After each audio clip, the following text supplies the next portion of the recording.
Duha ka kinabuhi ang nakalas samtang upat usab ang naangol. Human gidaro sa usa ka van nga nawadan og break nga dito nahitabo sa Sitio Kamangahan, Barangay Guadalupe ning Dakbayan sa Sugbo.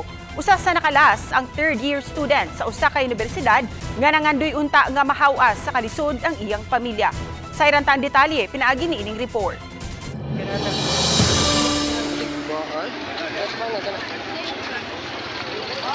Kini ang cellphone video ni Lisa Sildaot sa nitabong aksidente kagahapon sa hapon sa Sitio Kamangahan, Barangay Guadalupe, Cebu City. Gidaro sa van ang mga taong anaara sa daplin sa kalsada, lakip usab ang mga nakaparada nga motorsiklo. Duha na kalas sa panghitabo ug upat usab ang naangol nga napas sa tambalanan. Usa sa namatay sa aksidente ang estudyante sa kolehiyo nga si Genevieve Gomez nga bugtong pangandoy sa iyang mga ginikanan nga makatapos sa pagtuon aron usab mahaw-as kalisod ang iyang pamilya. Kauban ni Genevieve ang iyang inahan, apuhan ug ubang miyembro sa pamilya samtang anaa sila daplin sa kalsada. Siya ang naintimano sa pagkaigo sa van nga naghatod sa iyang kamatayon samtang ang iyang inahan adunay gamayng angol sa tuhod ug ang iyang iyaan ato apas tambalanan. Ito pangandoy nga kagardit siya maestra niya, gusto siya matugawas. Para kuan siya makatabang kuno siya nako. Giulagway sa pamilya nga nagpursige sa pag-eskwela si Genevieve kay tinguha nini nga mahaw-as kalisod ang iyang pamilya.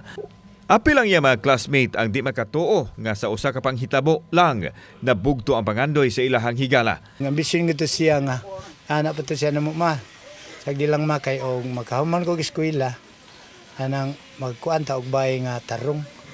Ya at ang iyang plano nga to siya gawas nga. Matinabangon, then competitive siya, may kay mosayaw, kay naka-classmate pa niya bisang kuan, bisang BSBA ko nagka-classmate mi niya sa kanang PE nga subject namo niya. Samtang daron na spot usab ang usa ka lalaki tungod sa kakusog sa impact sa bangga sa sakyanan. Ang driver sa van na ilang nga si Felizardo Pasagi Base nga naa nakaron sa kustudiya sa Traffic Enforcement Unit sa Cebu City Police Office. Nangay siya pasaylo sa pamilya sa mga biktima diin matud niya wa niya tuyua ang nahitabo. Wa na matud pa mugana ang brake o nataranta na usab siya hinungdan nga nakadisgrasya sa uglaing mga tao. Pasensya na lang.